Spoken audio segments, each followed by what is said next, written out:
Okay, good afternoon. We are about ready to start.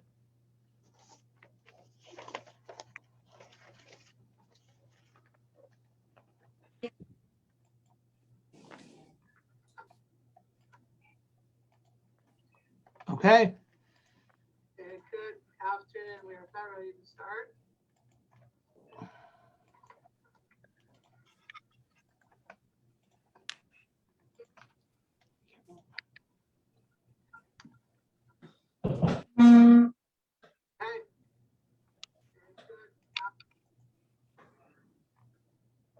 Okay.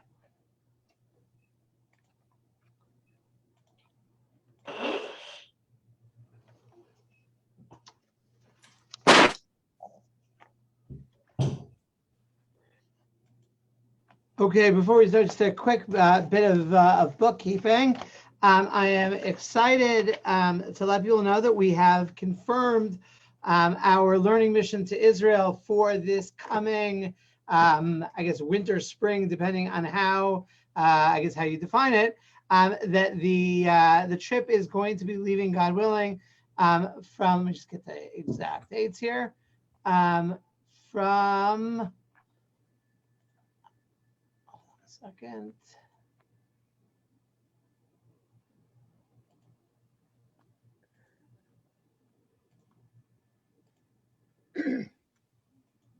Okay, from March 3rd through March 13th, 2022. Again, dates are March 3rd through March 13th, 2022. It is Chodesh Adar Sheni until it's going to be a 9-day trip. Starting on a Thursday evening and ending on Shabbos Zachor. Purim is that Wednesday. So again, you have two really exciting options. You can leave Saturday night and be back with plenty of time to spend Purim in America, or you can extend your trip for only a few days. And if you are interested in spending Purim in Israel, that is an option that is available as well. So it's the details are still being worked on. The trip is actually going to be themed around Shemitah, and I think it's going to be a super, super exciting, meaningful, educational trip, as well as a wonderful bonding experience. I know we have a few alumni of the original trip that are with us. I'm sure that they will be very, very happy to testify about how meaningful and exciting the trip was last time. So we look forward, if you're already interested in booking, which again would be helpful for us just so that we can start to have more concrete information about the trip, please speak to Judy Mendelson, who is again sharing the effort together with me and has done and continues to do wonderful work on that.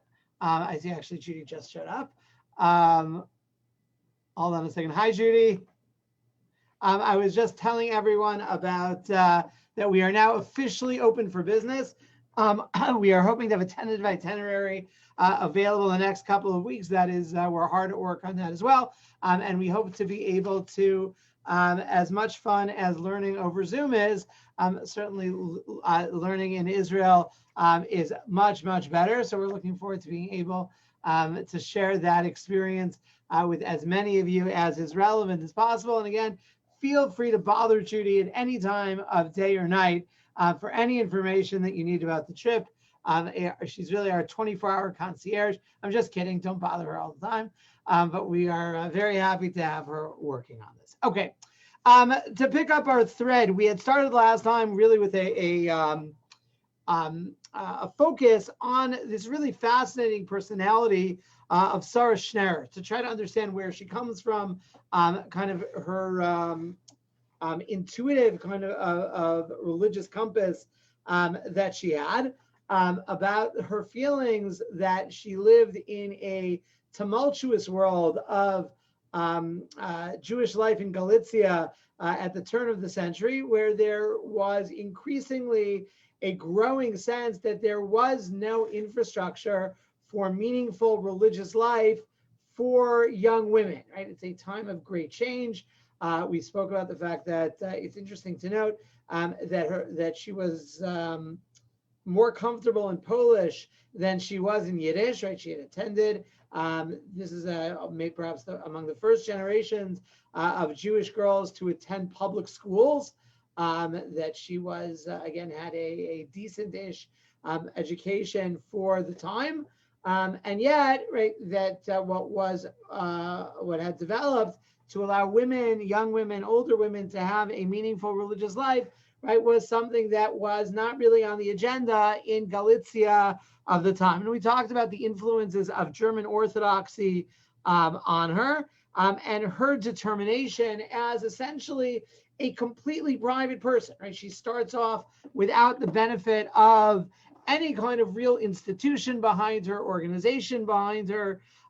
She gets this bracha from the Belzer Rebbe, but for the most part, she really strikes out on her own. And again, it's interesting, there's a lot of mythology that exists about the founding of Beis Yaakov, but it is noteworthy that Sarah Schneer essentially begins this on a completely grassroots level, right? That this is not something which is a top-down kind of thing. There is a need that she feels in her soul in the community, and she really builds this up. And in 2 years, 3 years, she builds her school from 25 girls to almost 300 girls, right? Which shows that there is this hunger, right? And the notion, and again, this is something which is a issue throughout her life, that she is this remarkably charismatic kind of figure, but that there's a fierce loyalty that her students develop to her. At the same time, she is, as it were, making this up from scratch, right? And that is, again, in terms of that there are very few pre-existing pedagogic materials, right? We noted before, she looks in many ways to Germany, right, as a place which has developed material that might be useful for her purposes.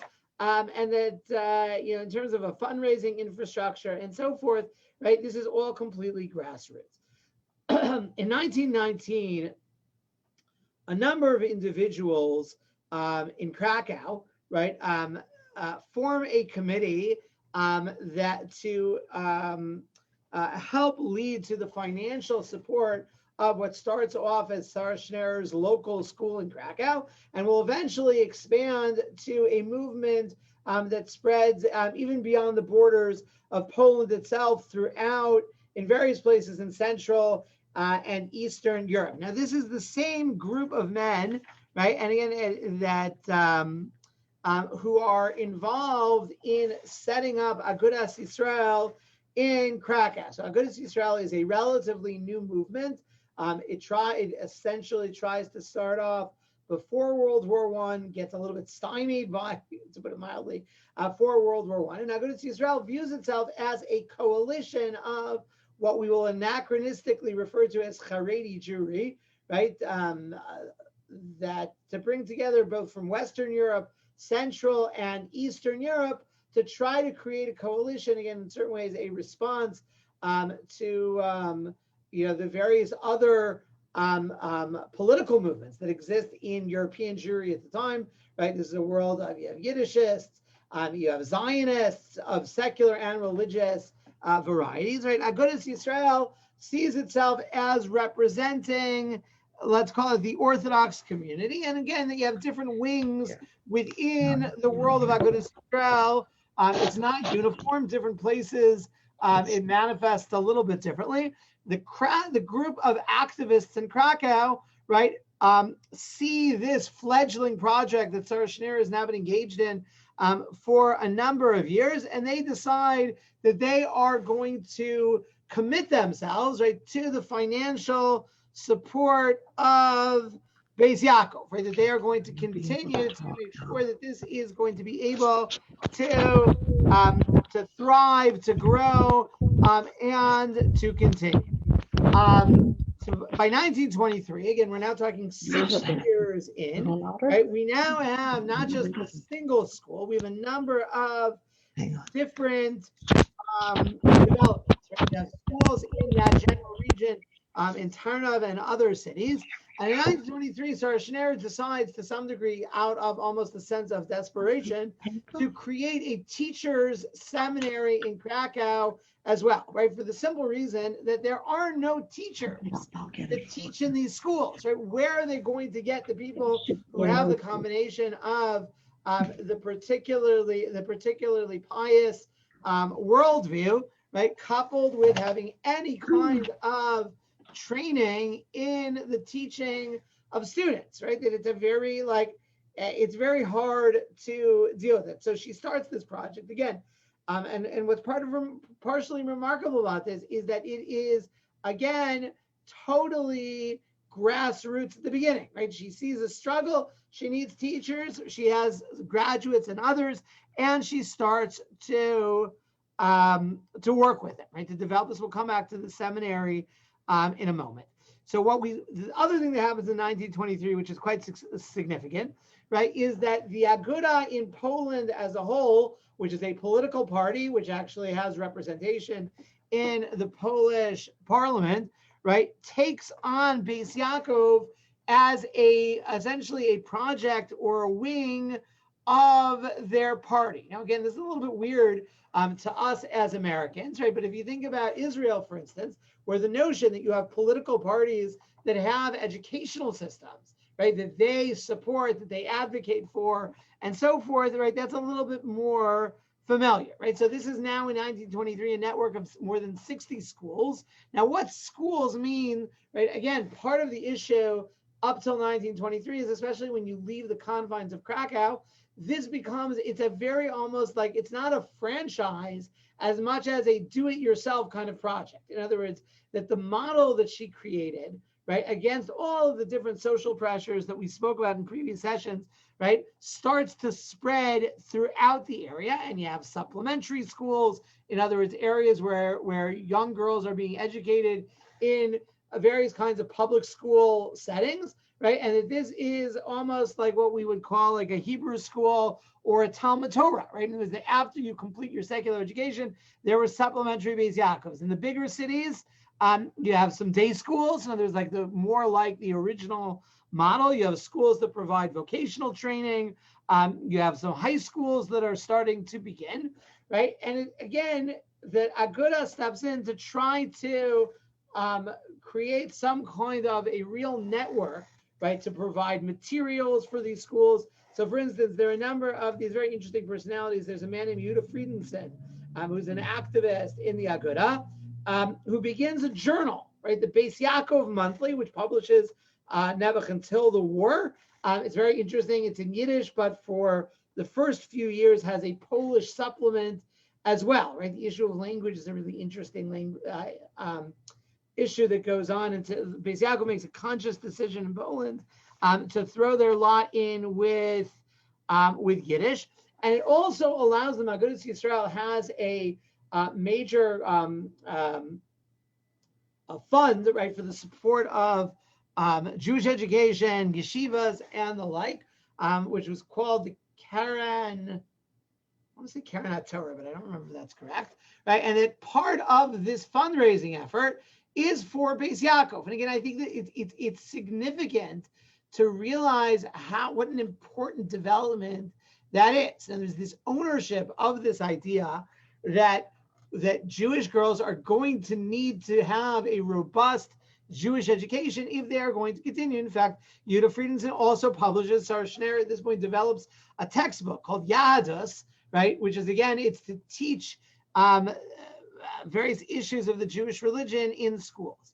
Now, the other thing that happens because of agudas Yisrael's efforts, right, it's important to remember that agudas Yisrael has a German wing to it as well. In other words, it's not solely an Eastern European organization, right? You have, and particularly coming out of the Frankfurt community, right, you have the Torah in Derech Eretz, right, the people who are, again, very, very pious Jews, but also are secularly educated, right, who are also involved in them. And they play, as we mentioned in an earlier iteration, that they are, in general, played an important role in seeding a number of early projects of starting schools. One of them is Dr. Leo Deutschlander, right? So Dr. Leo Deutschlander, we mentioned before, was in Lithuania, in occupied Lithuania during World War I. He was an officer in the army and a liaison with the Jewish community, and he created the Lithuanian rough parallel to beis Yaakov, which becomes much larger, right? But starts perhaps a little bit earlier, called Yavne, right? And that's the same Yavne that leads to the establishment of the Yavne in Cleveland that still exists to this day. So through the Keren HaTorah of Agudas Yisrael, right, that he is tapped, right, to support beis Yaakov and other, both financially and these other institutions in Eastern Europe, and he becomes extremely important for that reason. Interestingly enough, he partners. He's a very good friend from a similar background who becomes a rabbi in Manhattan. His name is Rabbi Dr. Leo Jung. Rabbi Jung was the rabbi of the Jewish Center on the west side of Manhattan. Actually, he was there for like 60 years. His associate rabbi, who practically was mostly running the shul in the 60s, Rabbi Dr. Norman Lamb, was actually never officially the full rabbi of the shul, right? Because Rabbi Jung was still around, right, in all of those years. So Rabbi Jung, right, who again had access to the wealthiest Jewish community in the world, right, was very involved in raising money for the Keren HaTorah of Agudas Yisrael, which also goes to help support beis Yaakov. Interestingly enough, just a moment about the fundraising of beis Yaakov before the wars.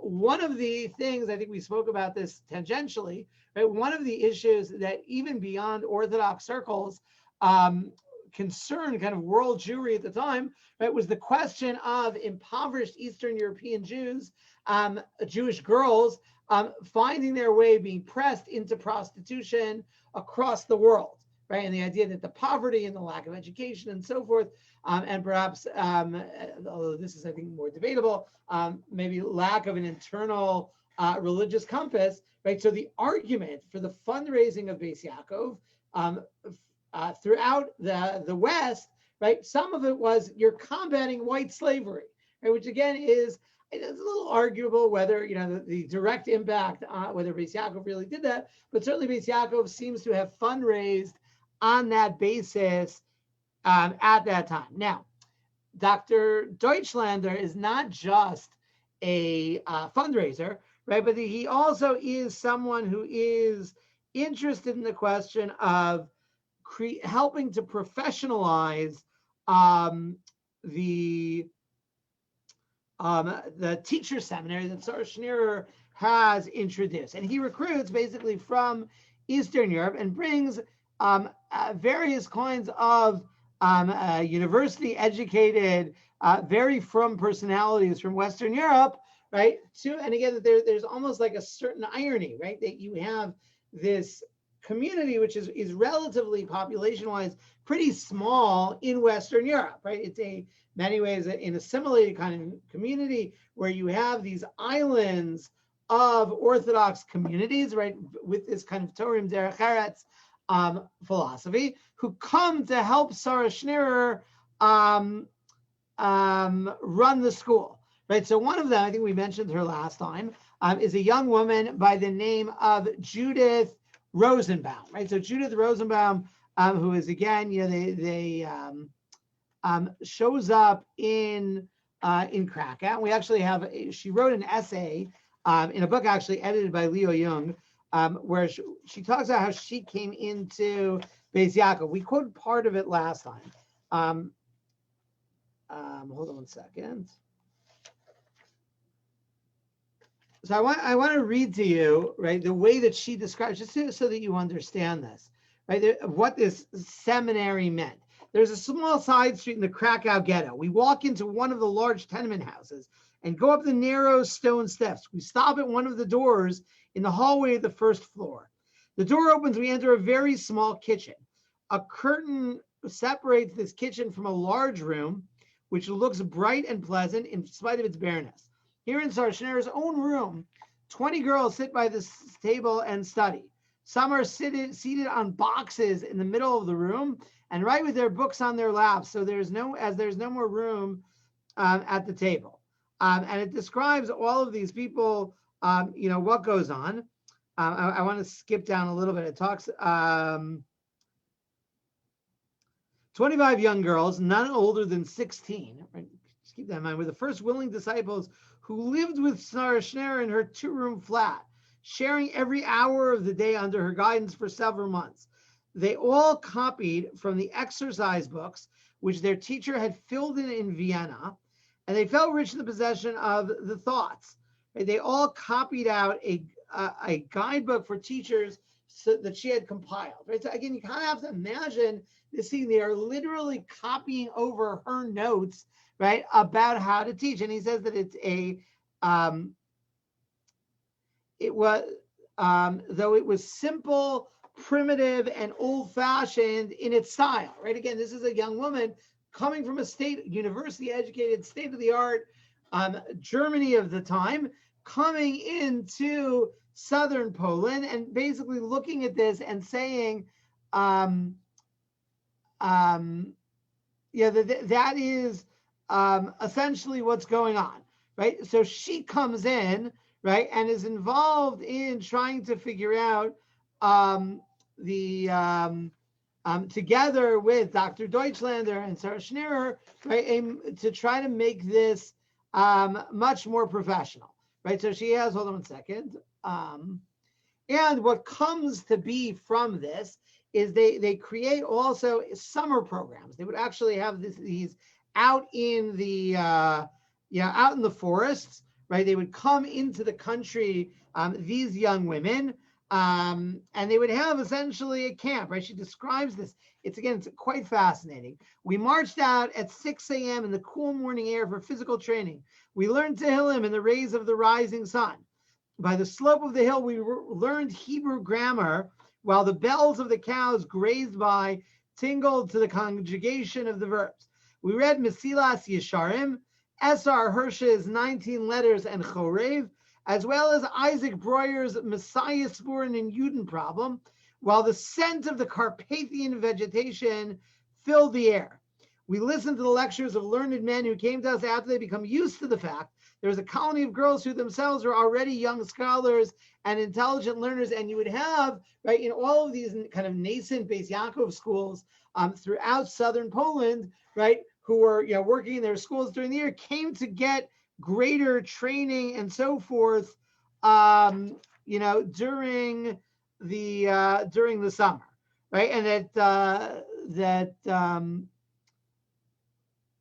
that is, again, you have this fascinating combination, right, of Sarah Schneer's kind of native genius, right, combined with the expertise of German Orthodox men and women, right, that helped to create beis yaakov. Now, here's what's fascinating, right, that what's interesting, and this is going to be an issue that we're going to explore going forward, right, is that essentially the curriculum of beis yaakov, right, certainly in its nascent stage, is essentially a completely different curriculum, right, than the parallel young men, or to put it more to the point, the men these women are going to marry. Because again, one of the reasons why, besides anything else, the beis yaakov becomes embraced by agudas yisrael is the sense that there's a crisis of marriage partners. In other words,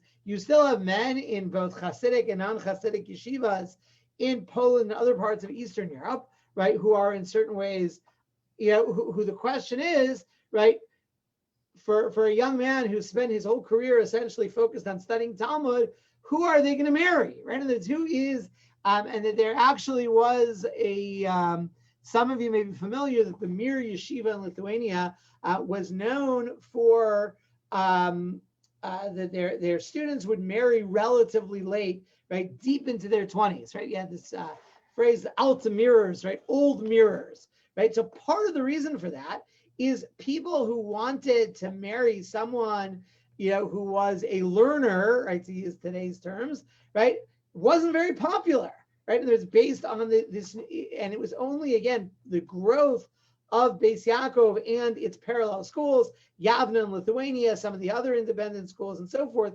created a cadre of women, right? At least some of them were interested in marrying these people.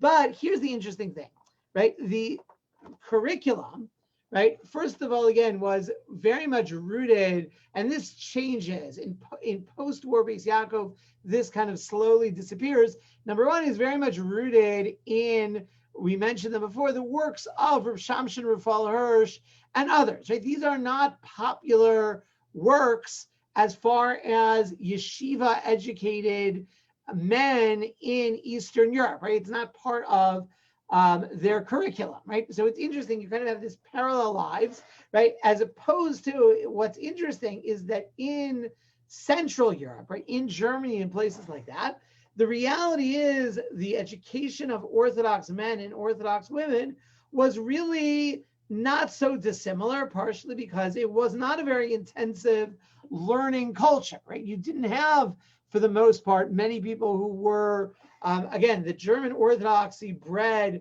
pious and committed lay people, right? It was not about primarily producing people who were Talmidei Chachamim, right? That was not, and in fact, I think we mentioned this before, you actually had a phenomenon, especially in the interwar years, of young German Jews who were interested in heading east to recapture that part of their past, right?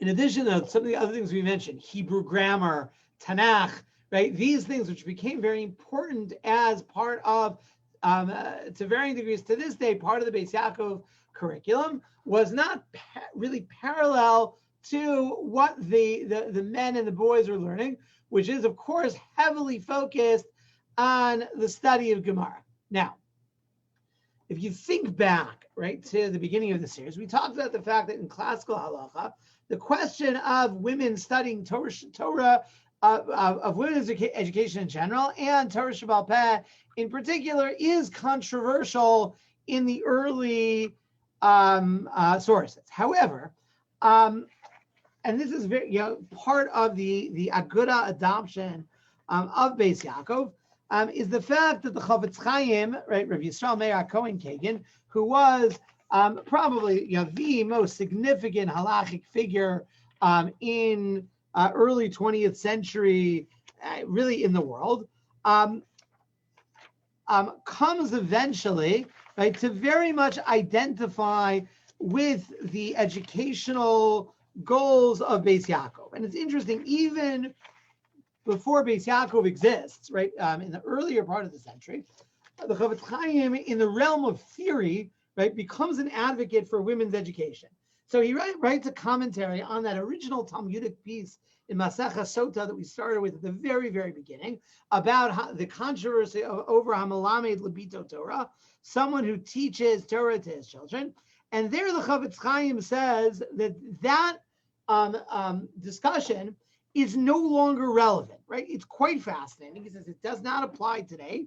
He says because there is a breakdown in the transmission of Masorah, right, of tradition, right? It used to be that, and it's interesting that this is part of the crisis of particularly the early 20th century, right? The idea that traditional life is breaking down in general, right? A lot of different things are happening. The Industrial Revolution, social change in Eastern Europe, Enlightenment, and so forth. But there is this idea, you see this in the writings of Chavetz Chaim, you see it in the writings of Rav Klonimus Kalman Piasetzna, who's dealing with issues of Jewish education for boys and men in Warsaw. But this sense of that we're in a crisis mode, right? The idea that there used to be, and again, maybe it's a little bit romantic, right? But there used to be this idea that you became a religious Jew right through everyone in society. He said, and here's the thing that's also interesting. It's also a time of rapid urbanization. In other words, it used to be you lived probably in a shtetl. First of all, the cities are much bigger than they ever were before, right? It's interesting. I looked into this once. So you think of like the Vilna Gaon, right? How many Jews do you think lived in Vilna in the time of the Vilna Gaon, right? You're talking about this is, this like towering figure, right? How many Jews, in that saw the Gra, walking to shul, and back and forth, right? How many people do you think it was? A couple of hundred? That's a little low. Okay, I have no idea. I'm just Okay, well, that's a fair issue. So hold on. I want to give you the exact. See if I can give you the exact numbers. Hold on a second. I should have looked this up specifically. I apologize.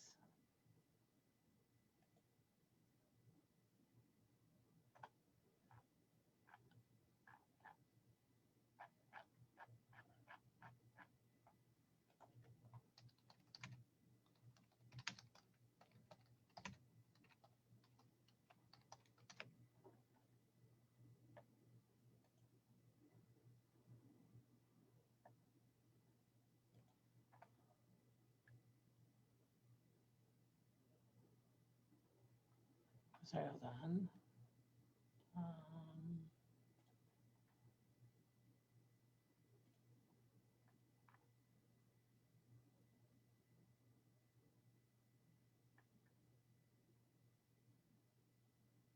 Okay.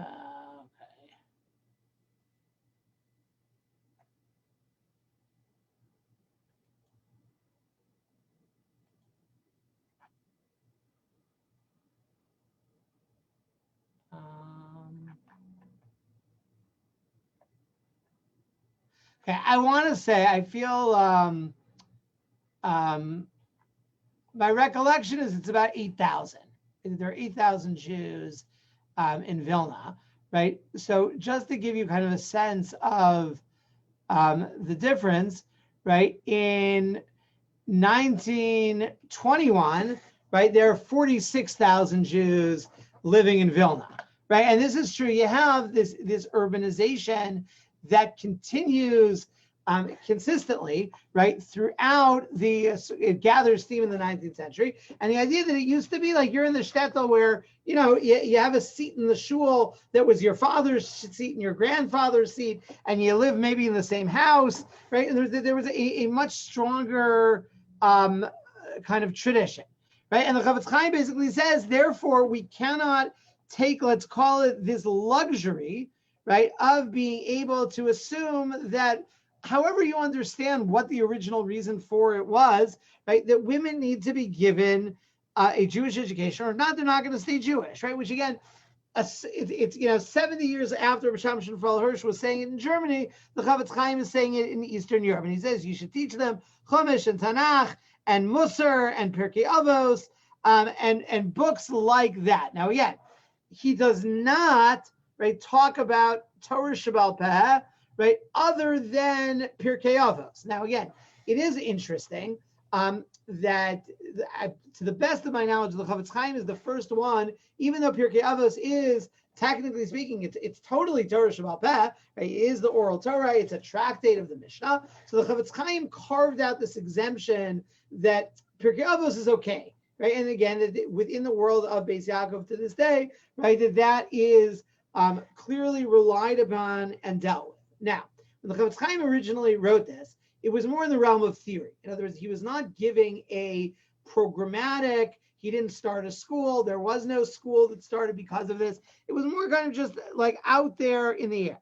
However, that there is a letter that in 1933, right, so that's already 15 years into Beis Yaakov, right, that when Beis Yaakov started in different cities, there was still opposition to this idea, right? It's interesting that particularly in Hungary, right, you have people like the Munkacher Rebbe, the Satmarov, were very opposed to any kind of women's education at all. They did not like any of this. And you had, again, this was not like a simple thing that in every community, there were places where you had strong local opposition to this idea. So there was a place called Fristik in Poland, where the local rabbi was opposed to starting Beis Yaakov. So the Chavetz Chaim writes a public letter where he refers to this as an inyan gadol v'nachutz b'yameinu eleh.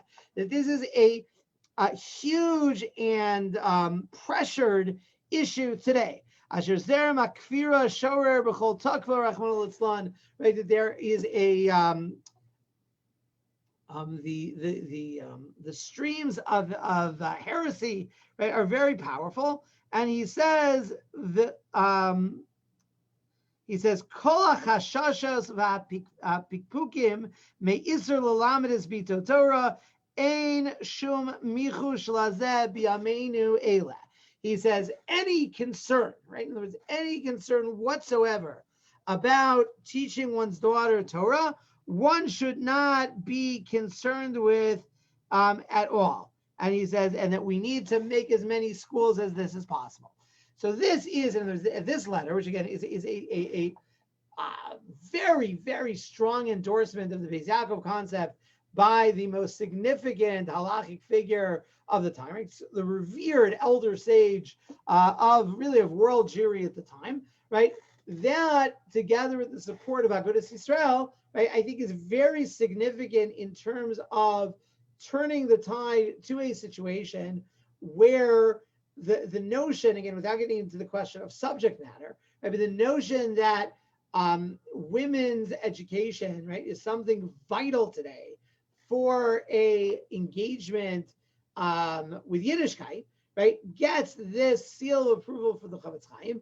Again, it is worth noting, right, that sometimes the timeline in the methodology gets changed, right? Sometimes there's this misapprehension, right, that Sarah Schneer started everything with an explicit endorsement for the Chavetz Chaim, which is not correct, right? This happens later on, right? It really does begin, right, with the grassroots efforts of one woman, right? But this is something which is and should not be underestimated, right? That this idea of women's education, right, which now it's not just a province of German Orthodoxy, right? But again, in the interwar period, and then more importantly, in rebuilding after the war, the idea that there must be educational, right, certainly K through 12 facilities, which include, again, significant amount of time spent on academic studies of, again, with Mefarshim, with commentaries and so forth of Tanakh, a grounding in halacha,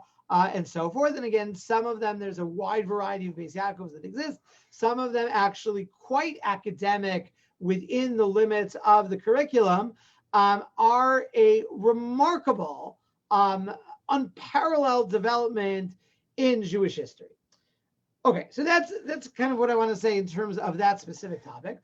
The next issue that I want to look at briefly is the question of women's learning and women's spiritual life in Lubavitch, right? In the world of the Lubavitch tradition, both before the last Lubavitch Rebbe, and more specifically during his career, and particularly a really fascinating sicha that he gives towards the end of his life, right? Where the Lubavitch Rebbe actually has a fascinatingly positive theology of women learning, right? Again, until now, but the focus has kind of been on this is what we need to do right now because, again, was it better in the old days or not? I don't really know. Maybe it was, maybe it wasn't. Today, you're forced, you got to teach the women. The Lubavitch Rebbe actually puts it in a totally different context, which I think is very interesting to see. And again, it's rooted in earlier developments in Lubavitch and the question of what does it mean for a woman to be a chassid. So we're going to start with that.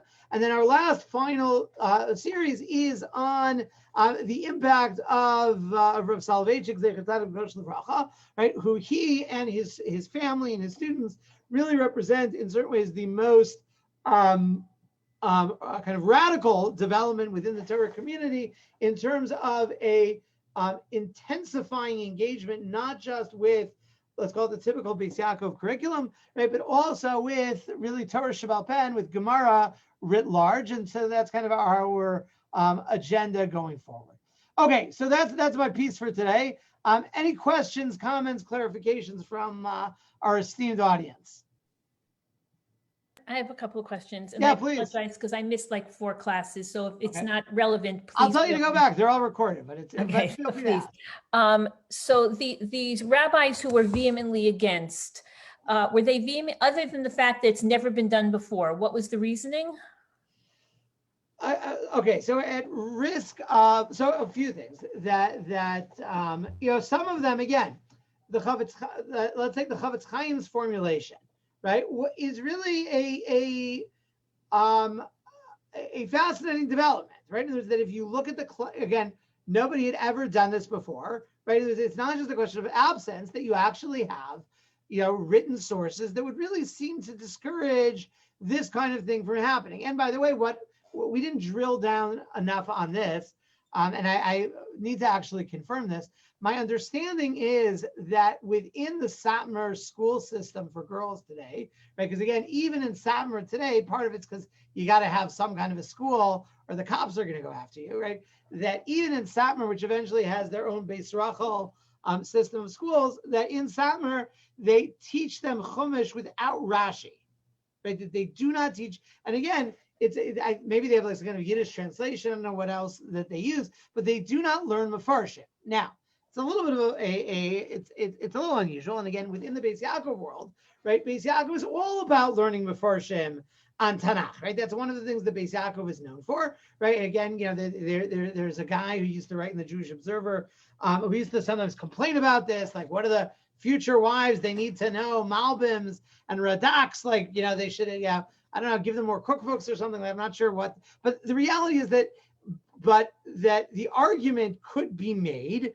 that again, there is this distinction between Torah Shebechsav and Torah Shebal Peh, right? That we find in early sources as well, right? And again, the more, let's call it, conservative approach to this would say, look, commentaries are also Torah Shebal Peh, right? And that it's not what's written in the Torah or in the Navi, and that this is something perhaps it's a change that they're not going to make.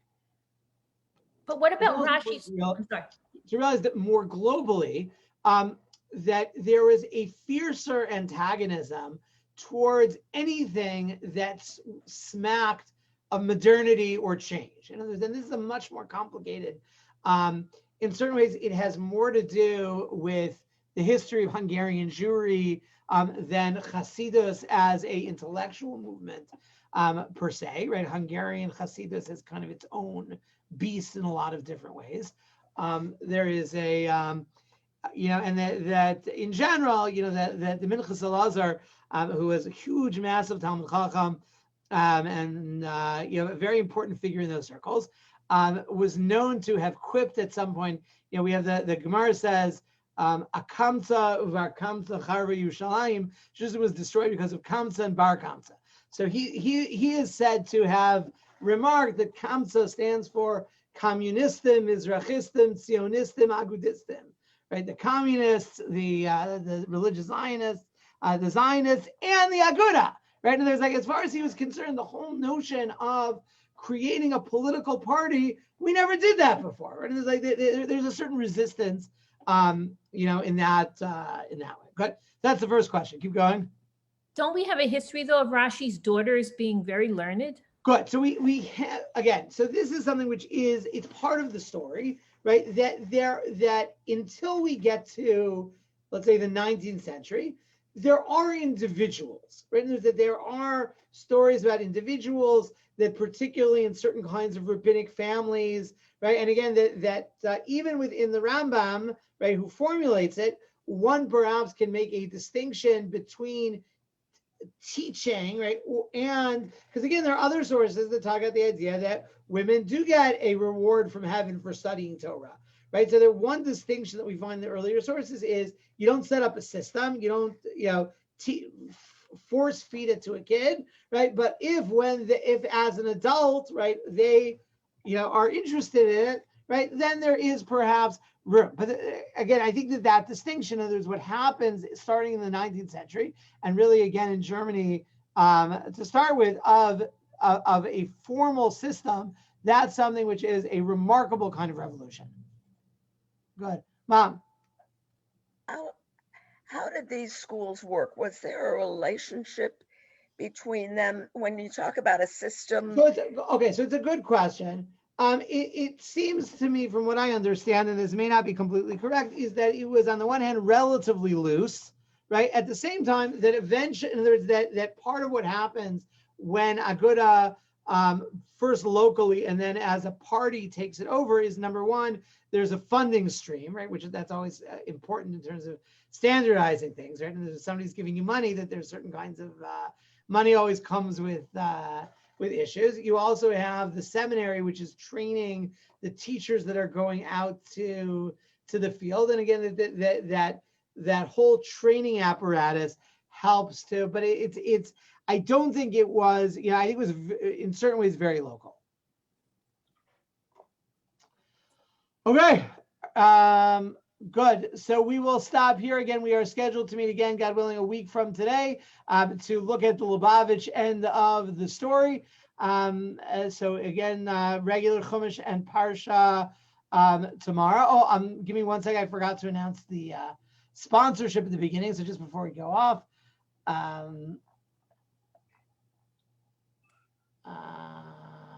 hold on 1 second. Sorry. We do very, very much appreciate those who help us with the sponsorships. I would not want to leave that off.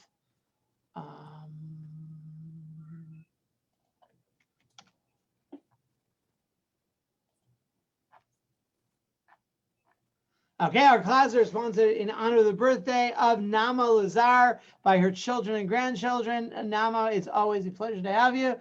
Mirza Hashem Mevaz from Shana. And we thank your kids for their sponsorship. A good week to all. Happy birthday, Nama. Happy birthday. Thank you. Thank you, Rabbi. Ad Me'av